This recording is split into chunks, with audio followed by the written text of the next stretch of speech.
Hello everyone, welcome to school of fun. Last video में हमने verb topic को अच्छे से क्लियर किया था। हमने वर्ब और उसके टाइप्स के बारे में पढ़ा था। उसके बाद हमने सब्जेक्ट कॉम्प्लीमेंट और ऑब्जेक्ट कॉम्प्लीमेंट को अच्छे से समझा था।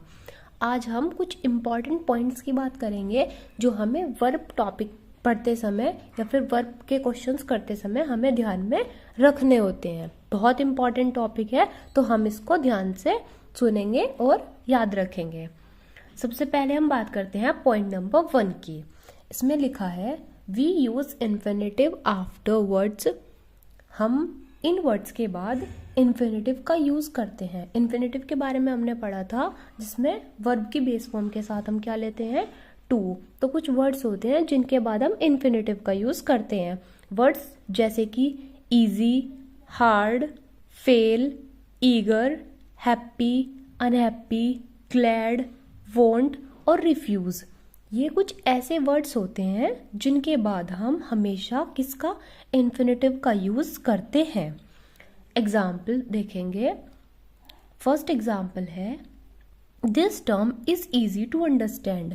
ये जो टर्म है वो कैसी है, ईजी टू अंडरस्टैंड, मतलब समझने में कैसी है, आसान है।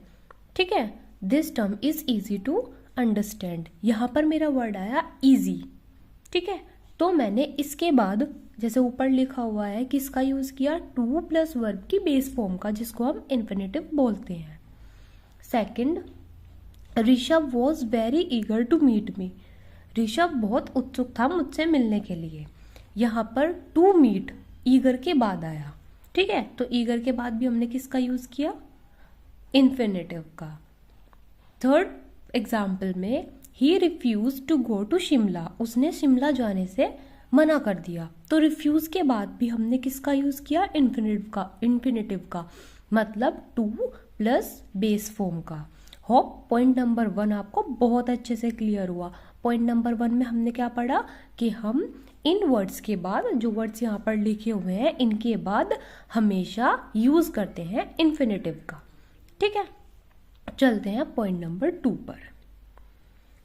पॉइंट 2 है possessive case is used before gerund.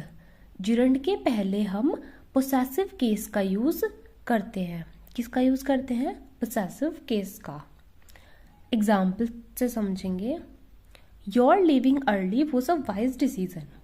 इस सेंटेंस में लिविंग एक जिरंड है। हमने जिरंड के बारे में पढ़ा था पिछली वीडियो में। इन्फिनेटिव, जिरंड और पार्टिसिपल को अच्छे से क्लियर किया था। अगर आपने वो वीडियो नहीं देखी तो आप पहले वो वीडियो देखिए, मैं लिंक उसका डिस्क्रिप्शन बॉक्स में डाल दूंगी। ठीक है, तो यहाँ पर लिविंग जो है वो क्या है, एक जिरंड है। तो यहाँ पर मैंने जिरंड के पहले किस वर्ड का यूज किया, योर का, जो क्या है, एक पोसेसिव केस है। ठीक है, तो हम जिरंड के पहले भी हमेशा किसका यूज करते हैं, पोसेसिव केस का। ठीक, सेकेंड एग्जाम्पल पर चलते हैं। I appreciate your helping me. यहाँ पर हेल्पिंग एक जिरंड है, तो उसके पहले भी मैंने योर का यूज किया, जो कि एक पोसेसिव केस है।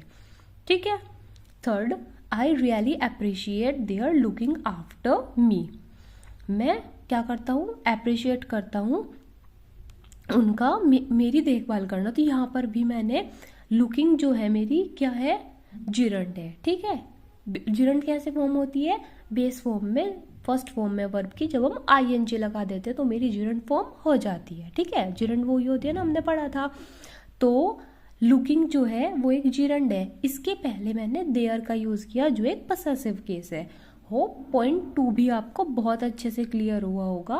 पॉइंट 2 में मैंने क्या पढ़ा कि हमेशा मैं किसका यूज करती हूँ, जिरंड के पहले पोसेसिव केस का यूज करती हूँ। क्लियर है, चलिए चलते हैं पॉइंट 3 पर। पॉइंट 3 क्या है, gerund is used with any preposition except to. हम किसी भी प्रीपोजिशन के साथ किसका यूज करते हैं, जिरंड का।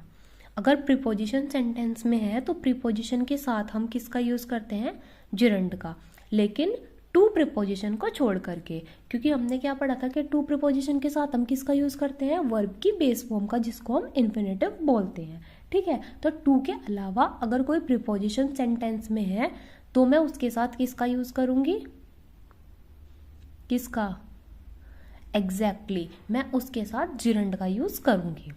चलते हैं एग्जाम्पल पर। He is afraid of swimming with sharks.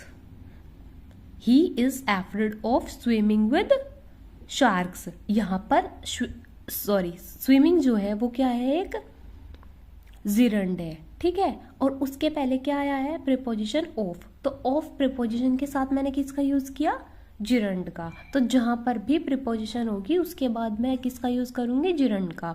Second example में, you are bad at making dosa. तुम डोसा बनाने में बुरे हो, मतलब तुमसे डोसा अच्छी तरह नहीं बनता। तो यहाँ पर भी एट जो है मेरी प्रीपोजिशन है, उसके बाद मैंने किसका यूज किया, जिरंड का। पॉइंट 3 आपको क्लियर हुआ। पॉइंट 3 में कुछ नहीं है, बस इतनी सी बात है कि जिरंड के जो प्रीपोजिशन होती है ना, उसके बाद मैं हमेशा किसका यूज करती हूँ, जिरंड का, ठीक है। लेकिन टू प्रीपोजिशन को छोड़ करके, क्योंकि मैंने पढ़ा हुआ है कि टू प्रीपोजिशन के साथ मैं बेस फॉर्म का यूज करती हूँ, मतलब वर्ब की फर्स्ट फॉर्म का यूज करती हूँ, जो मेरे क्या मिल करके क्या बनाता है, इन्फिनेटिव बनाता है। होप ये बात भी आपको बहुत अच्छे से समझ में आ गई होगी। इसके बाद चलते हैं पॉइंट नंबर 4 पर। पॉइंट 4 में क्या है, third form of verb is use with having. Having के साथ वर्ब की हमेशा थर्ड फॉर्म का यूज करते हैं। ये मैंने किस में पढ़ा था, परफेक्ट पार्टिसिपल में, जिसको हमने फ्यूचर सोचा था, बट वो फ्यूचर नहीं था, वो कैसा था, परफेक्ट पार्टिसिपल था। परफेक्ट पार्टिसिपल में हमने पढ़ा था ना कि वो एक फ्रेज होती है जो हैविंग के साथ वर्ब की थर्ड फॉर्म लगा करके हमें मिल जाती है, ठीक है। तो इसमें लिखा है, किसमें, पॉइंट नंबर 4 में लिखा है कि third form of the verb is use with having. Having अगर मेरे पास है तो उसके बाद में किसका यूज करती हूँ, वर्ब की थर्ड फॉर्म का। जैसे एग्जाम्पल में भी लिखा हुआ है, having finished my work I shut the door. अपना काम खत्म करने के बाद मैंने क्या किया, डोर को बंद कर दिया। यहाँ पर भी मेरा जो हैविंग है, HAVING हैविंग, उसके साथ मैंने किसका यूज किया, फिनिश्ड का। और फिनिश्ड क्या है, वर्ब की थर्ड फॉर्म। फिनिश की थर्ड फॉर्म क्या होती है, फिनिश्ड, ठीक है। उसी तरह से सेकंड जो सेंटेंस है, having shouted at him I left the room. उस पर चिल्ला करके मैं रूम से बाहर चली गई, ठीक है। तो यहाँ पर भी शाउटेड जो है वो वर्ब की थर्ड फॉर्म है, जिसका यूज हैविंग के बाद हुआ। होप फोर्थ पॉइंट भी आपको बहुत अच्छे से क्लियर हुआ होगा। इसमें लिखा हुआ है कि अगर सेंटेंस में मोस्टली स्टार्टिंग में ही होता है, अगर हैविंग आया है तो उसके बाद अगर डायरेक्ट वर्ब आती है तो हम उस वर्ब को हमेशा थर्ड फॉर्म में लिखते हैं, ठीक है। होप ये पॉइंट भी आपको बहुत अच्छे से समझ में आ गया होगा। चलते हैं लास्ट पॉइंट, फिफ्थ पॉइंट पर, ठीक है। इसमें क्या लिखा है, अगर मेरे किसी भी सेंटेंस में, ठीक है, मान लो मेरे पास कोई सेंटेंस है, ओके, उस सेंटेंस में नो के बाद कोई क्वेश्चन वर्ड है, समझ आया। मैंने बोला कि अगर मेरे पास कोई भी एक सेंटेंस है और उस सेंटेंस में नो, KNOW, नो के बाद प्लस में कोई क्वेश्चन वर्ड लिखा हुआ है, तो उसके बाद मैं हमेशा इन्फिनेटिव का यूज करती हूँ। और इन्फिनेटिव कैसे बनता है, टू प्लस वर्ब की फर्स्ट फॉर्म का यूज मैं हमेशा करती हूँ। Example, I know how to write a letter. मैं जानती हूँ कि लेटर कैसे लिखते हैं। यहाँ पर मैंने आई नो, ठीक है, नो आया और नो के बाद हाउ आया, जो क्या है, एक क्वेश्चन वर्ड है। तो इसके बाद मैंने जो यूज किया वो टू प्लस राइट का यूज किया, जो मेरी वर्ब की फर्स्ट फॉर्म है। समझ आया। अगर सेंटेंस में नो प्लस कोई क्वेश्चन वर्ड आता है तो उसके बाद मैं इन्फिनेटिव का यूज करती हूँ। इन्फिनेटिव मतलब टू प्लस वर्ब की फर्स्ट फॉर्म। होप ये बात भी आप कभी नहीं भूलोगे।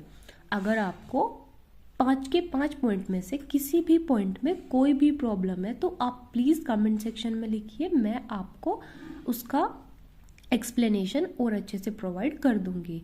बाकी अगर आपको इंग्लिश ग्रामर बेसिक से जानना है, सीखना है, तो आप चैनल को सब्सक्राइब कर सकते हैं।